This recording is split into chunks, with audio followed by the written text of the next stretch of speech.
Before we begin, make sure to like the video, subscribe, and hit the bell icon. Because today's story is one of the last real love stories left in Hollywood. A story not about fame, not about money, not about cameras or ratings, but about a promise made in 1980 and defended every single day for 45 years. Today, we're telling the untold truth behind Jay Leno's life. The woman who stood behind the laughter. And the heartbreaking reason why, at 75 years old, he finally said the words he had been showing his entire life. The beginning of forever. Chapter 1, where it truly began, the night that changed everything. It was January 1976. Los Angeles was loud, hot, and full of dreamers. Inside the Comedy Store, cigarette smoke curled toward the ceiling, the floors were sticky, and the audience was half asleep. And somewhere backstage, a skinny, nervous young comedian named Jay Leno was practicing his set for the 10th time. He wasn't famous. He wasn't rich. He wasn't even confident. All he had was an old car, a notebook filled with jokes, and a stubborn belief that one day, someone might laugh.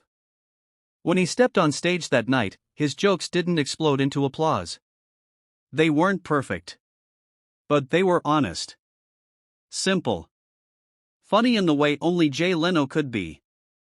And in that small audience sat Mavis Nicholson. She didn't come for comedy. She didn't come for romance. She came strictly for business, networking, observing, writing. But fate doesn't care about your plans. The moment Jay walked off stage, sweaty, awkward, grinning, Mavis felt something shift. Something she couldn't explain. Something she didn't want to explain. Jay later said, "That's the person I'm going to be with." But Mavis? She tried to talk herself out of it. She was rational, disciplined, skeptical. Yet, this felt different. After the show, Jay approached her, not with fame, not with charm, just sincerity. He invited her for coffee. That conversation originally meant to last minutes. To last minutes stretched into hours. Laughter, fears, dreams, secrets, everything spilled out. He wasn't flashy. He wasn't arrogant. He was hardworking, loyal, and real. And Mavis? She was sharp, grounded, and deeply thoughtful, the calm to his chaos. They didn't plan a future that night. But something began. A quiet understanding that neither of them could name yet.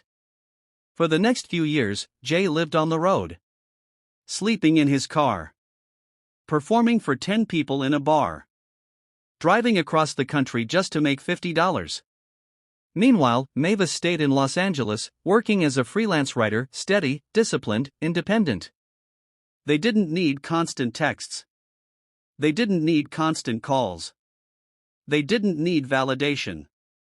Their relationship breathed in the moments they didn't share just as much as in the ones they did. When Jay came home, exhausted and broke, she was there. When she needed reassurance about her writing, he listened. They were two completely different worlds. Yet somehow, they fit. By the late 70s, Jay began thinking about something he never talked about: permanence. He wasn't romantic. He wasn't dramatic. But he was practical. He realized something simple. If something happened to him, Mavis wouldn't be protected. So one day he told her, with zero theatrics, "I think we should get married. That way you'll be taken care of." No speeches. No kneeling. No ring in a candle moment. Just loyalty, quiet, strong, unwavering. On November 30th, 1980, they married in a friend's house. No red carpet. No media. No Hollywood spectacle. Just two people choosing each other. Mavis, who always believed she'd never marry, later said, "He was the destination." And from that moment, everything Jay did, every joke, every show, every mile on the road, was built on the foundation of that quiet love. The 1980s transformed Jay Leno from a struggling comic to a national name. TV producers noticed his discipline. His clean humor. His relentless work ethic. Guest appearances became regular. Audiences grew. And eventually, He became the most beloved guest host on The Tonight Show with Johnny Carson. Then 1992 arrived. Johnny stepped down. Jay stepped up. Millions watched him every night. But fame? It never changed him. When the cameras turned off, he went home to the quiet woman who didn't care about spotlight, fame, or red carpets. While Jay filled stadiums, Mavis worked tirelessly for women's rights. She fought the Taliban's gender apartheid years before the world paid attention. She traveled, she advocated, she raised awareness. Jay often said, "She's the smartest person I know." They were opposites. But together, they built a life of balance. A marriage untouched by chaos. Untouched by scandals. Untouched by the madness of Hollywood. They chose not to have children, not out of sacrifice, not out of loss, but out of clarity. "We got to date for 40 years, Jay said. Their marriage was simple, stable, and deeply rooted in respect. By the 2000s, Jay wasn't just famous. He was a fixture in American culture. But in 2004, NBC announced a plan. Jay would leave The Tonight Show in 2009. Conan O'Brien would take over. Jay agreed publicly, but inside, he wasn't ready. Comedy was his life. He had nowhere else to go. When 2009 came, Conan got The Tonight Show. Jay moved to a new primetime show at 10 p.m. It failed. Ratings dropped. NBC panicked.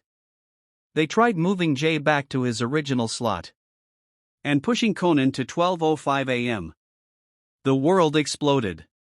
Suddenly, Jay Leno, America's reliable good guy, became the villain. Social media attacked him viciously. Comedians mocked him. Fans booed him. Headlines accused him of stealing his job back. And through all of it, Jay stayed silent. Until one person broke her silence. Mavis. The woman who never spoke publicly. The woman who never wanted fame. The woman who stayed out of the spotlight for decades. Stepped out to defend her husband. On 60 Minutes, she said firmly, "Jay didn't take anything back. That is not what happened." It was one of the only times she ever addressed the media. Not as an activist. Not as a writer. But as a wife. Her loyalty was as fierce as it was rare. And for Jay? That meant everything. When he finally left The Tonight Show in 2014, his goodbye wasn't dramatic. It was honest, humble, grateful. And when the lights turned off, Mavis was waiting behind the curtain, just as she had been every single night for 22 years. The world saw an era ending. Jay saw the woman who had been with him from the very beginning. After retiring from late-night TV, Jay returned to his first love, cars. But in 2022, that passion nearly killed him. A spark ignited gasoline. Fire exploded. His face caught the flame. Third-degree burns. Hospital weeks. Pain that would break most people. Barely 2 months later, another accident. A motorcycle crash that shattered his bones. In 2024, another fall. Another injury. The man who seemed indestructible suddenly felt fragile. But while Jay was healing physically, Mavis was fading emotionally. Her memory began slipping. Small things at first. Then bigger things. Then moments where she didn't recognize where she was. By early 2024, doctors confirmed the diagnosis. Advanced dementia. Jay petitioned to become her legal guardian not as a formality, but because he refused to let strangers care for the woman he had loved for nearly half a century. When the court approved it, Jay didn't celebrate. He just went home to take care of her. "I like taking care of her," he said in 2025. "I like being needed." Those 7 words carried a lifetime of devotion. By 2025, Jay stopped touring long distances. He only performed short weekend shows, just enough to stay busy. But never long enough to leave Mavis alone. Their mornings now start with breakfast, newspapers, and garden walks. Sometimes Mavis knows him. Sometimes she doesn't. But Jay keeps talking, keeps joking, keeps trying. Every time she laughs, even for a second, it feels like I won the lottery, he said. He uses flashcards, old photos, stories of their past, moments she can't remember, but he refuses to forget. He joked once. Sometimes she remembers Obama. Sometimes she doesn't. But I always say, yeah honey, that was you. He masks heartbreak with humor. He always has. But behind the humor lies a man living the purest form of love. Consistency. Duty. Presence. He once said, "This is my test. And I'm glad I'm living up to it." Today, Jay Leno measures his success differently. Not in ratings. Not in money. Not in fame. But in moments. A smile. A brief spark of recognition. A second where her eyes light up. He tells her the same jokes every morning. And sometimes she laughs. Sometimes she doesn't. But he keeps telling them. Because love, to Jay, is not romance. Not passion. Not fireworks. It is showing up. Even when the world isn't watching. Even when it's hard. Even when she can't remember why. He once said quietly, "That's what a marriage is.